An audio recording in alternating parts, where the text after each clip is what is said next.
yung nag-udyok sa'yo para kasuhan na talaga ito sila Pastor Tibuloy tungkol din sa paggamit sa kanta mo? Gusto ko lang may tama yung mga hindi tama. Yun. Okay.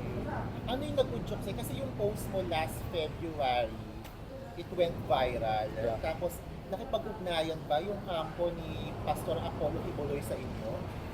Pwede po bang siya na lang sumagot? Okay. What made you decide to file a case dito po against kay Pastor Tibuloy? At ano po yung kaso? Sa ngayon po, nag-file kami ng copyright infringement. It is a criminal offense under the IPO code.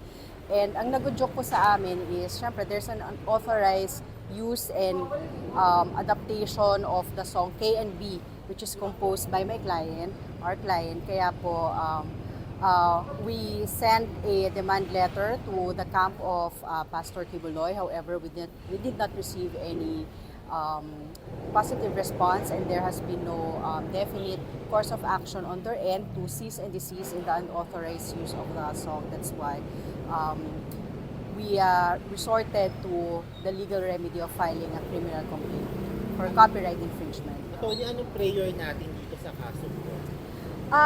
This is a criminal case po. So kung ano po yung under the law na penalties na nandun, yun po yung magiging prayer po natin. Briefly discuss po ano po yung under ng batas for this, dahil magiging prayer niyo. Okay. Since we filed a criminal case, the penalty here is imprisonment. Okay. Sabi niyo po, wala kayong na-receive na positive feedback from the camp of Tibuloy. Pero prior to this po, may mga makikipag-ugnayan or communication po ba silang naibigay sa inyo, be it positive or not? There has been one virtual meeting, if I remember correctly. There's a virtual meeting, however, hindi na nag-pursue after that. We did not hear anything from them after that. Okay. Omar, gaano kahalaga para sa isang artist na katulad mo na mapangalagaan yung copyrights mo, no? Hindi lang bilang tao, kundi bilang artist?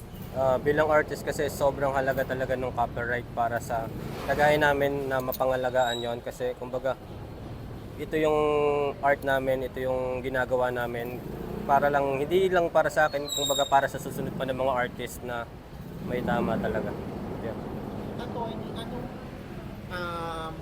mayroon ba kayo hiningi na prayer na demand for a fine or magkano hiningi yung danyos if ever? Well, to be clear po, this is not about yung sa damages and everything. Of course, this is to protect the copyrights of our Filipino artists and to prevent unauthorized use ng kanilang mga compositions. So, and we don't want to give a particular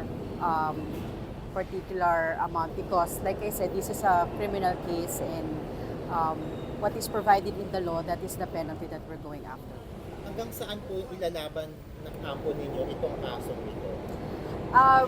Siyempre po, we discussed naman before we proceeded with the filing of the case, and we're ready to pursue this to the fullest extent of the law, and all the remedies na available to our client is we will exhaust all of the legal remedies. Omar, although nag-viral na yung post mo, no? Siguro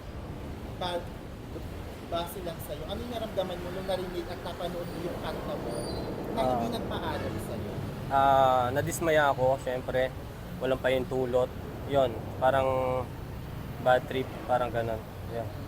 Kaya laban talaga, no? Yes po.